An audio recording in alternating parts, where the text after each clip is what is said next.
Hi, I'm Eva Carter, and today we are diving into the history of a family that literally shaped modern Europe. Queen Victoria had 9 children, and she placed incredibly high expectations on her 4 sons, constantly comparing them to their almost saintly father, Prince Albert. Albert was an unusually tender and loving parent for that era, becoming the true heart of this close-knit family, which was a major innovation for royal families where children usually lived separately from their parents. Victoria and Albert raised their heirs away from the court at Osborne House on the Isle of Wight, where they built a Swiss cottage specifically for them. There, the young princes learned practical skills like cooking and carpentry, alongside a rigorous education in history, politics, literature, and languages, preparing for a grand future at the heart of the British Empire at the height of its power. The eldest son, whom the family affectionately called Bertie, faced difficulties from the very start because his strict curriculum was too demanding for an inattentive boy. He constantly struggled to meet his parents' high standards, but never managed to surpass his brilliant older sister or his idealized father. However, despite his academic failures, Bertie possessed an incredible charm and sociability that shone brightly during his studies in Edinburgh and Oxford. It was there, away from his parents' oversight, that he began to truly enjoy life, and at the age of 19, he made a very successful tour of North America, where he met President James Buchanan. By the way, if you love such deep dives into history, do not forget to subscribe to the channel and hit the like button right now so you do not miss our next adventures in time. Returning to Bertie, his youth was clouded by an indiscretion with an actress named Nellie Clifton, which led to a sharp reprimand from his ailing father, who soon passed away, after which Victoria could never fully forgive her heir. To bring her son under control, the Queen arranged his marriage to Princess Alexandra of Denmark. But Bertie preferred the company of witty ladies and led the life of a true playboy, enjoying cigars and champagne. He had more than 55 different romantic entanglements, including famous actresses and socialites, but he tried to be discreet under the disapproving gaze of his prim mother. Despite his luxurious life, the prince sincerely empathized with the poor, pushed for social reforms, and often spoke out against racism, earning him the love of the people. When Victoria went into deep depression, it was Bertie who became the face of the monarchy, introducing the tradition of public appearances and official visits, including a long trip to India. Becoming King Edward VII at the age of 59, he went through a serious medical trial right before his coronation, but managed to recover and popularized cutting-edge medical procedures among his subjects. His reign was marked by improving relations with France and active work until his very last breath, as he refused to go to bed, wanting to work until the end.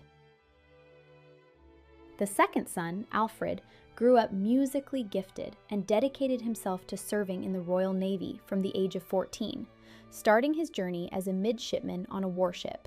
His military career was eventful as he visited the Cape Colony in South Africa and made a wonderful impression on the local chiefs while also engaging in big game hunting. At 18, he was offered the throne of Greece after the previous monarch stepped down, but his parents declined this honor because they had already decided he would inherit his uncle's title in Germany. After attaining the rank of captain and command of a ship, Alfred set out on a world tour, during which an attempt was made on his life in Australia. The bullet passed just inches from his spine, but the prince showed courage, recovered in just 2 weeks, and continued his journey, visiting New Zealand, Japan, Hawaii, and Sri Lanka.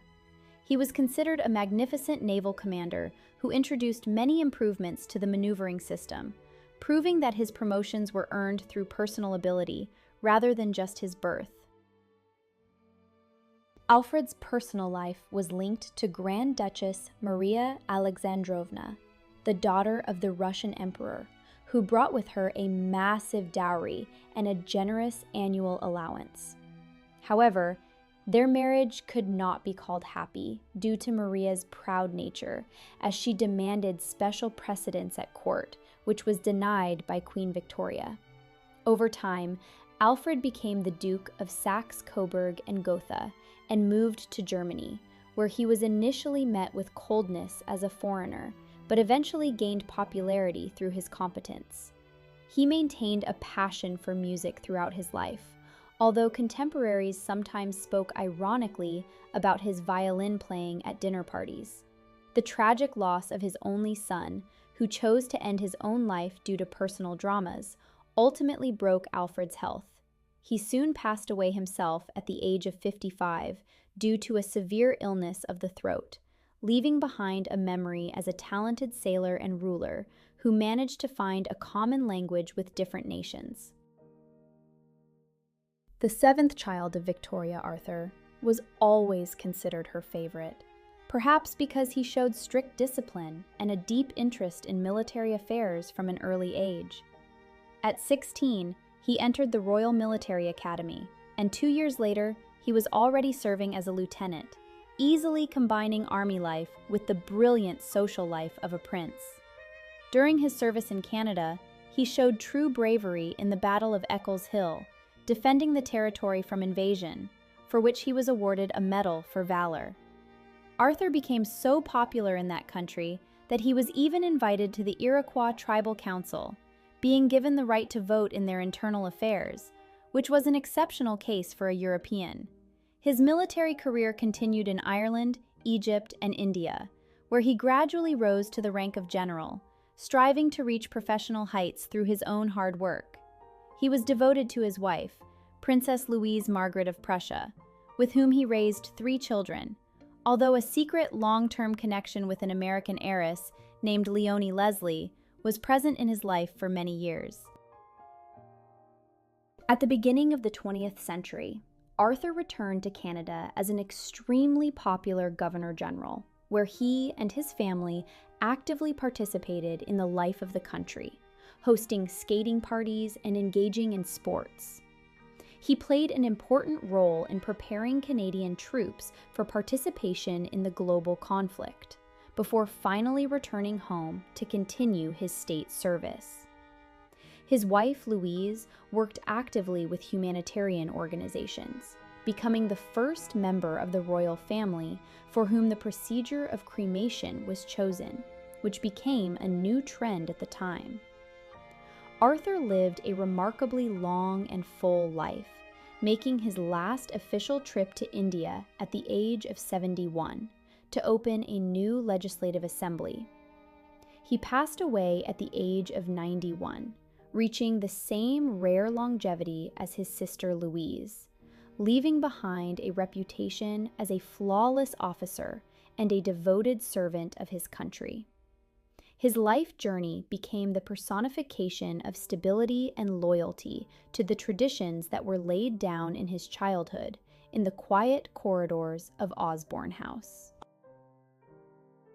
The youngest of the sons, Leopold, demonstrated outstanding intellectual abilities from childhood, which even famous poets of the time noted, calling his mind unusually deep. However, his life was full of physical trials because he suffered from a hereditary blood disorder and frequent seizures, which made him extremely fragile and prone to injuries. Doctors of that time did not fully understand the nature of his ailment, but this did not stop the prince from excelling at Oxford, studying law, and becoming a recognized master of the game of chess. Denied the opportunity to serve in the army due to his condition, Leopold became a patron of the humanities and an unofficial secretary to his mother, helping her with state affairs. He desperately sought independence and saw marriage as the only way to escape the excessive oversight of Victoria, who tried to keep him as close as possible. After several unsuccessful attempts to find a life partner, he finally found happiness in his marriage to Princess Helena, who sincerely supported him in all his endeavors and his desire for freedom. Unfortunately, Leopold's life was cut short too soon when, during a trip to the south of France to relieve joint pain, he accidentally fell and suffered a serious head injury. He passed away at the age of 30, never seeing the birth of his heir, but leaving a deep mark on history as a man of great strength of spirit. With this, the story of Victoria's 4 sons comes to an end, but their collective legacy continued in the Queen's 42 grandchildren, among whom were great rulers and influential historical figures. Today, descendants of this family occupy 5 of the world's royal thrones, reminding us of how closely the fates of European nations are intertwined through the blood ties of a single family.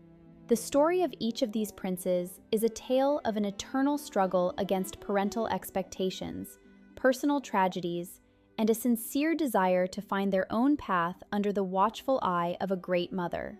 If you are interested in learning about these hidden pages of the past, be sure to check out the 2 other fascinating videos that have now appeared before you. I am Eva Carter, and I will see you next time in the world of amazing discoveries and captivating human destinies.